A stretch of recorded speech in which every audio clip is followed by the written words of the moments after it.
Thank you very much, Mr. Rajiv.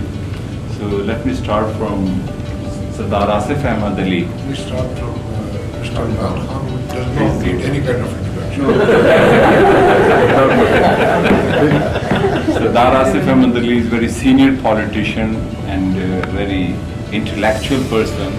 He was our foreign minister during Benazir's period, and he have very strong political background, and his family is in politics, and a renowned senior politician, and he's a good painter also. Poetry. And now soon you will see his book on poetry, which focus on peace, war, imperialism, colonization, Middle East, Pak-India relation, and these are the socio-political issues.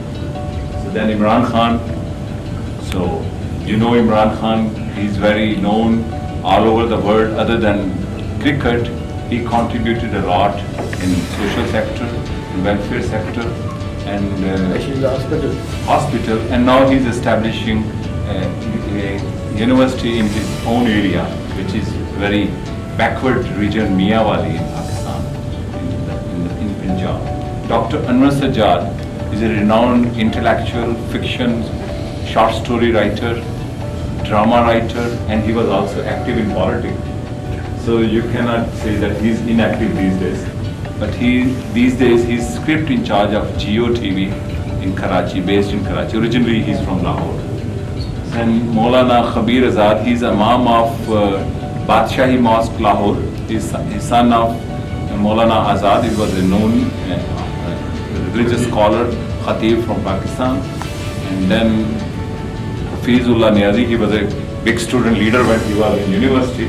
He is a renowned businessman and very active in politics without any political affiliation. And then Rana Ehtasham Rubbani, his father was a Khadarposh, and he is from a political family from People's Party, from Okada, and he is working with his own strength in a new way. He published this pamphlet related socio-political, spiritual issues. So it's a new thing which he introduced in Punjab, especially in Okada, that area. Then H.S. Kharbinda, my old friend. Then my wife Rima Abdullah, she is from Lebanon. So let me introduce her background. So we married just 4 years before, but we know to each other since 1997. We met in Turkey. Her father was one of the founder of Progressive Socialist Party with Kamal Jumlat, the father of Walid Jumlat, and her father was a poet from South Lebanon. Their village is just situated on Lebanese-Israeli border, a known town named Khayyam, and that place is very known because of the poets and writers. And now Khayyam is totally demolished in last Lebanese war. And her mother was a professor of French literature, now she is retired. Then Alia from Afghanistan. And because I work with this organization, she is representing RAWA, Revolutionary Association of the Women of Afghanistan. So she is representing Afghanistan. So this is a short and selected group here. Anybody else? Welcome to all the guests. जो पहले आपके लिए अजनबी थे, वो आप शायद उतने आपके लिए अजनबी नहीं रहे होंगे, क्योंकि मैंने अक्सर आपके सोप ऑपराज में वो लफ्ज़ फ़ारसी की तरकीबें इस्तेमाल होते हुए देखी हैं, और चाहे वो इस्तेमाल आप कमर्शियली कर रहे हो हम लोगों के लिए, लेकिन उसमें भी एक नई ज़बान जो है वो पैदा हो रही है, हिंदुस्तानी की कुछ थोड़ी सी एडवांस फॉर्म।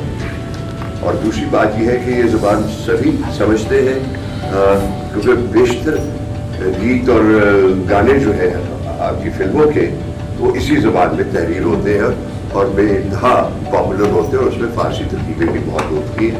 और क्योंकि हम ज़्यादा नॉर्थ की तरफ रहते हैं, ईरान के ज़्यादा करीब है, इसलिए फ़ारसी हमारे यहाँ डोमिनेट उर्दू में कर जाती है और हिंदी की निस्बत। तो रिलीजियस ज़बान है, लश्करी ज़बान है, और इस वक्त एक अमन पसंदों का और भाईचारे के लोगों का एक लश्कर की जमा समझता हूँ, या उसका हरावत नस्बा एक तरह से تو مجھے خوشی ہے کہ ہم اپنی زبان میں بات کر رہے ہیں. اصل میں میں نے فوراً آپ کے کہنے پہ بولنا تو شروع کر دیا ہے, لیکن پھر سمجھ میں نہیں آتا کہ آپ نے بالکل مجھے بغیر کسی وارننگ کے, بغیر کسی خبرداری کے دے دیا ہے یہ ذمہ داری. صرف گفتگو کو شروع کرنے کے لیے ایک دو باتیں میں عرض کر دیتا ہوں.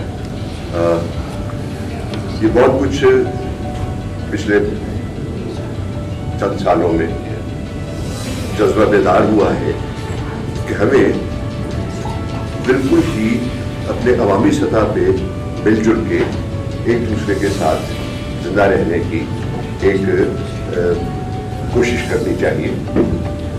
اور ایک کامیاب کوشش یہ اسی صورت میں ہو سکتی ہے جب ہم اپنا تن من اور دھن سب کچھ اس کے لیے وقت کر سکیں, کیونکہ 60 سال میں جو کچھ بیت چکا ہے وہ انڈو تو خیر نہیں ہو سکتا. لیکن اب دو اس میں میری گزارشیں ہوں گی کہ اب گزارشیں میں درخواستیں ہوں گی. پہلی تو یہ ہے کہ جو ڈراما اب تک مختلف حوالوں سے پارٹیشن کا ہم 60 سال سے لیے پھرتے ہیں, اسے ہم نے اب بالکل اپنے شعور سے اور لاشعور سے حذف کر دینے کی ضرورت ہے, تاکہ ہم ایک دوسرے کی شناخت کرتے ہوئے ایک دوسرے کے ساتھ برابری کی سطح پر دوستی اور بھائی چارے کی فضا میں زندگی بسر کر سکیں. پہلی بات تو یہ ہے, اور اس کے لیے بہت ہی ایفرٹ کی ضرورت ہے, لیکن اس کو بھولے بنا چارہ نہیں ہوگا.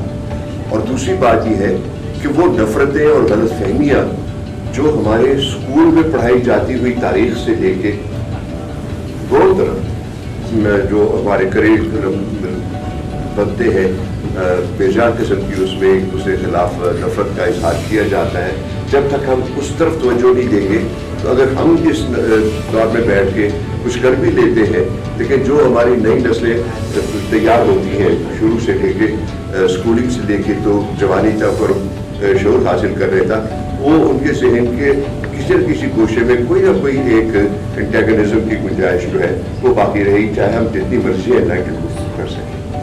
ان دونوں باتوں پر میرا خیال ہے توجہ دینے کی ضرورت ہے.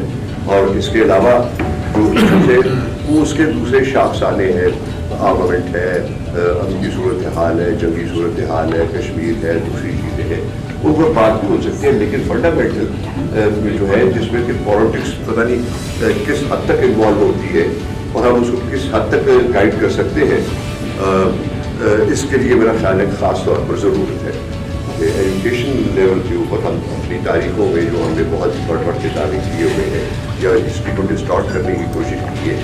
اور تیسری بات یہ ہے کہ ہمیں دونوں ملکوں میں دراصل اپنے شناخت کی ضرورت ہے, اپنے جو حکمران طبقے ہیں ان کے ویسٹڈ انٹرسٹ کی شناخت کی ضرورت ہے.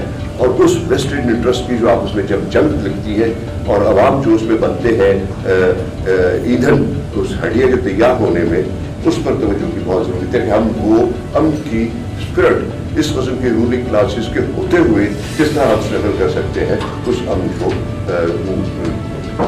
امن کی زندگی کو پیدا کرنے میں اور اس کو سسٹین کرنے میں. تو اس کی بس اب گفتگو شروع ہوگی تو پھر میں تھوڑا بہت کنٹریبیوٹ کرتا رہوں گا. تو اس پر میرا خیال ہے یہ جو بنیادی سوالات میرے ذہن میں اٹھتے ہیں اکثر و بیشتر وہ اس میں آپ کی ساری چیزیں آ جاتی ہیں, آپ کی اپنی سرکاروں کی پالیسیز آ جاتی ہیں کہ کس نیت سے وہ ایک دوسرے سے نیگوشیٹ کرتے ہیں, وہ چاہے آپ کی اندرونی پالیسی ہو یا آپ کی فارن پالیسی ہو, وہ اس کے گرد ہی ہوتا ہے. اور یہ ہمیں سمجھنا چاہیے کہ ہم دونوں غریب ملک کے لوگ ہیں, بہت ہی غریب لوگ ہیں, اور ہمیں ہم سے ناجائز فائدہ اٹھانے والے یعنی ایکسپلائٹ کرنے والے بڑی بڑی امپیریلسٹک قوتیں جو ہے وہ, آج میں نے بڑا اچھا ایک جملہ پڑھا کہ ایک زمانہ آئے گا جب کوئی نہیں ہوگا دنیا میں, صرف امریکہ ہوگا, اور یا پھر ساری دنیا ہوگی اور امریکہ نہیں ہوگا. تو یہ اب یعنی آج اس بارے میں تھوڑی سی گفتگو ہونی چاہیے کہ ہم کس طرح زندہ رہ سکتے ہیں اس کے اس دور پہ ہونے سے جیسے کہ وہ ہے, یا اس طور پہ جیسے کہ اسے نہیں ہونا چاہیے. تو اب میں کوزے میں تو اتنا ہی دریا بند کر سکتا ہوں, باقی رحیم صاحب آپ جانے اور آپ کے کام کر رہے ہیں. پوزا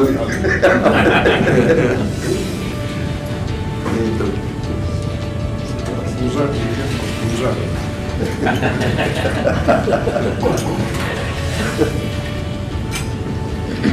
عمران صاحب آپ دیکھیے کیسے آپ اکیلے ایماندار فورتھ رائٹ کیسے پالیٹکس میں جی رہے؟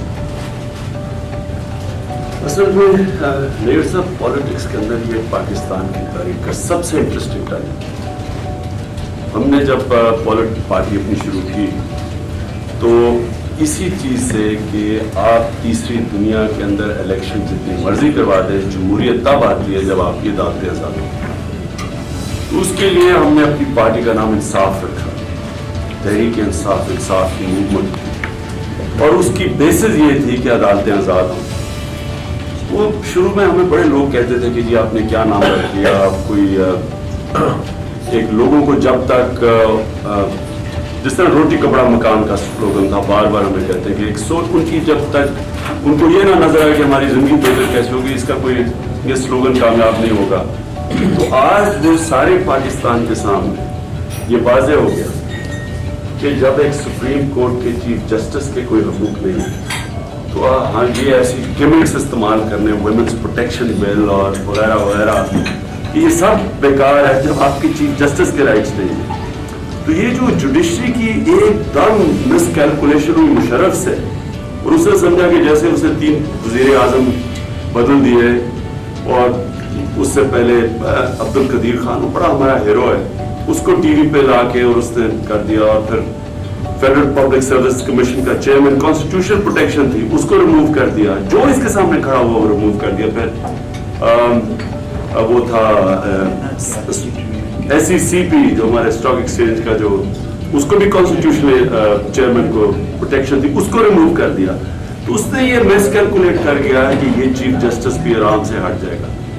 وہ جب چیف جسٹس سٹینڈ لے گیا تو یہ اس کے پاس پلان بھی تھا ہی نہیں, اور یہ جو اس کے بعد سیکوینس آف ایونٹس ہوئے ہیں, یہ اب ایک تو مشرف کے ہاتھ سے باہر نکل گئے, اور دوسرا اس ملک میں ہمیں روشنی نظر آ رہی ہے ایک جینوئن ڈیموکریسی کی, حقیقی جمہوریت, کیونکہ یہ اب اس طرف جائے گا اور اس کو روک نہیں سکتا. یہ اپنا مومنٹم دیکھیں, یا وہ چیف جسٹس کو ڈسمس کرے گا سارے ملک میں تحریک چل پڑے گی, یا وہ چیف جسٹس کو ریسٹور کریں گے تو یہ پہلی دفعہ ایک عوام کے زور سے چیف جسٹس آئے گا بجائے GHQ کے زور سے.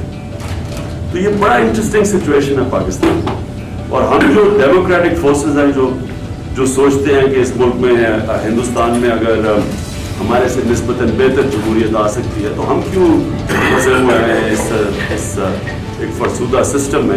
تو ہمیں یہ اب یہ ایک روشنی کی کرن آ گئی ہے, ہم سمجھتے ہیں کہ یہ ریورسبل ہے, یہ جب جس طرف نکل گیا ہے, یہ اب اس کی جو لاجیکل اینڈ ہے وہ جنرل ڈیموکریٹک سسٹم میں جائے گا. جو سنتے ہیں کہ شاید ایک راستہ اور PPP اور یہ کوئی اور طریقہ سا نکال لیں, آپ سنتے ہیں نا, اصل میں ڈیسپریٹ ہے جنرل مشرف, اب تو بہت ڈیسپریٹ ہے, لیکن وہ پھر ڈیموکریسی کو پھر نیچے لے جائیں گے. اس طرح ڈیموکریسی کو ہونا چاہتا ہے. ہمارا خیال ہے کہ پیپلز پارٹی کے لیے بڑا مشکل ہوگا یہ ڈیل کرنے, کیونکہ وہ پیپلز پارٹی کا ستیہ ناش ہو جائے گا.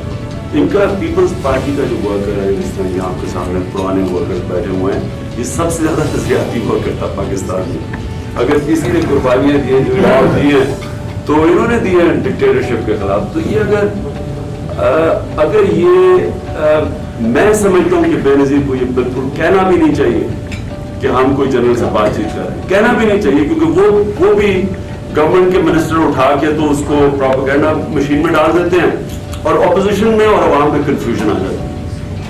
بہرحال میں سمجھتا ہوں کہ یہ ڈیل ہوگی نہیں, اگر ہو بھی رہی ہے جو بھی, ہمیں تو پتہ نہیں, ہم تو آؤٹ سائڈرز ہیں. سردار آصف صاحب پیپلز پارٹی کے لیے بہتر بتائیں گے. میں سمجھتا ہوں یہ ڈیل ہوگی نہیں, یہ سب کی مجبوری ہوگی پولیٹیکل پارٹیز بھی کہ جسٹس کے پیچھے کھڑے.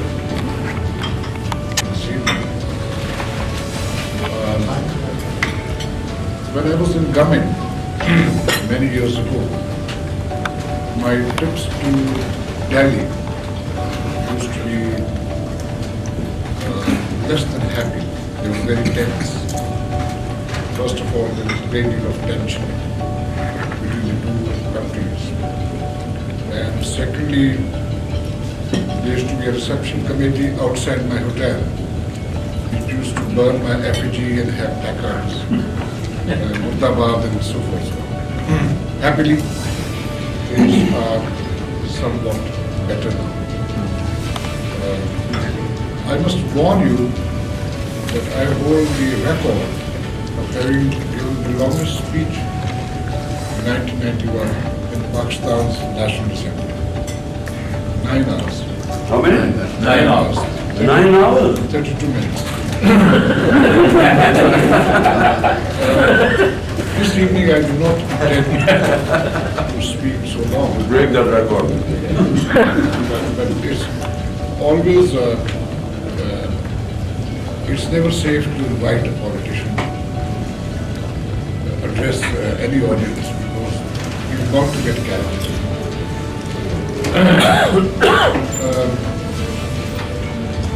A word about the foreign policy, because that's what's relevant between India and Pakistan. It won't take too long. We are very happy that there is some degree of normalization between India and Pakistan. And to that end, men and women of peace in India. One of them is sitting with us this evening, Late Kuldip Nayar Jee, and many others. And men and women of peace in Pakistan have worked for this, have applauded this, and certainly want far more than the process has achieved. If the process is stalemated, and we believe it's been stalemated in New Delhi, I don't want to pass any value judgments. They, I'm sure, have probably good reasons. I don't want to go into all those. But I believe that there's a groundswell for peace in both countries, between people of Pakistan and India. It's not just the intelligentsia that wants peace. It's, I think, everywhere in India. I was here when the cricket matches had concluded between India and Pakistan. Although you mauled us in our own country, for which I will not forgive you so easily. But there was an enormous goodwill in India at that time, Italians and Italian. And there's a huge groundswell for peace between two countries. And peace cannot be achieved by symbolic gestures only. Symbolic gestures are very important because they create a propitious environment for dispute resolution. Now, with regard to my party's leader, Ms. has been to Delhi recently. She came here before many years ago, and she talked about making peace possible. She talked about dispute management. This is probably for the first time anybody from Pakistan has talked about dispute management. That fine, if we cannot resolve our disputes immediately, if they need time, let us find mechanisms to manage these disputes. Kashmir dispute needs to be managed. When the time comes, it should be solved. In the meantime, the suffering of the people must be alleviated, must be reduced. Levels of violence must be reduced. And whatever is being done across the LOC to help violence must be stopped totally. And people of India and Pakistan must begin to live like normal neighbors. They should meet each other, they should visit each other's shrines, we should come to visit Ajmer Sharif and other Sharif places in India. You should come and see Qatar in Pakistan, Nanak Sahib, Guru Nanak, Hasmatullah, and so forth. And what is more, we must also trade. We must not waste another generation to prevent trade from taking this position. We must not hold trade as a hostage to our disputes. So that's the point of view of our party. With regard to the present crisis in Pakistan, believe me, the faster we move towards India-Pakistan normalization and India-Pakistan dispute resolution, the faster democracy will come in Pakistan. It is here again, I don't blame anybody.